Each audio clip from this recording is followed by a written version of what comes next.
শিক্ষামন্ত্রীর বাঁচার একমাত্র পথ স্টুডেন্ট পোল্ট্রি খামারি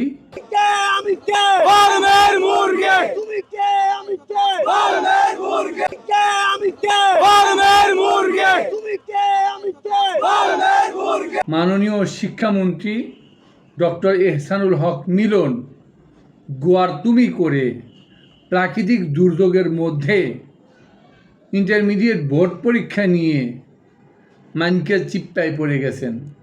এই চিপ্পা থেকে বাঁচার কোনো পথ নাই। সংসদে ক্ষমা চান, যদি কেউ আহত হয়ে থাকে সিম্পলি আমি দুঃখ প্রকাশ করছি।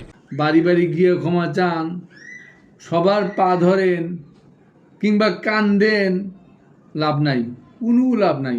শোনেন কথা, ওনা দুঃখ ধুয়ে আমি পানি খাবো? হ্যাঁ, ওনা দুঃখ ধুয়ে পানি খাবো? কয়টা মানুষের স্বপ্ন ভাঙছে? হ্যাঁ, একটা পথ আছে, যদি তাড়াতাড়ি তা করেন তো বাচ্চা গেলেন, নাহলে মন্ত্রীগিরি তো যাবেই, সরকারও পড়ে যেতে পারে। বাঁচার পথটা বলে দেওয়ার আগে মাননীয় শিক্ষামন্ত্রীর একটা উচিত শিক্ষা দেই। ওরা হচ্ছে ইন্টারের পোলাপান, ওদের পাওয়ার অফুরান।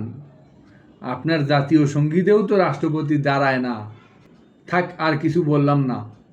সো মাননীয় শিক্ষামন্ত্রী শিক্ষাটা নেন, এবার বাঁচার যে একমাত্র পথ সেটা বলে দেই। দুর্যোগে হোক, প্রশ্নপত্রের ভুলে হোক, কঠিন প্রশ্নের কারণে হোক, যাই হোক, ঝামেলা তো কিছু হয়েছে, যা হবার হয়ে গেছে, বাদ দেন, সব বাদ। যেসব পরীক্ষা হয়েছে সেগুলো বাদ, যেসব পরীক্ষা বাকি আছে সেগুলোও বাদ, সব বাদ। নতুন প্রশ্নে নতুন রুটিনে আবার পরীক্ষার ঘোষণা দেন।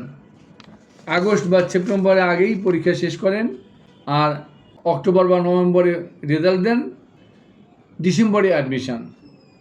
অযথা সময় ক্ষেপণ বাদ দেন।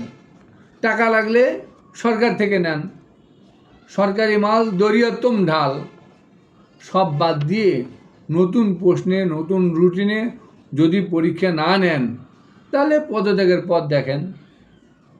পরবর্তীতে যদি সরকারও যদি এই শিক্ষা না নেন, সরকারও পড়ে যেতে পারেন।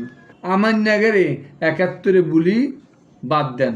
যারা ইতিহাসের পরাজিত শক্তি, ৭১-এর পরাজিত শক্তি যারা যুগে যুগে বাংলাদেশের বিরুদ্ধে করছে, তাদেরকে বলতে চাই, এক বিন্দু ছাড় আমরা জুলাইয়ে দেই নাই, কোনোদিন দেই নাই। এই জামাত শিবির চক্র, আপনাদের ষড়যন্ত্র আমরা বুঝি। শিক্ষাটা ভালোভাবে নেন। ধন্যবাদ।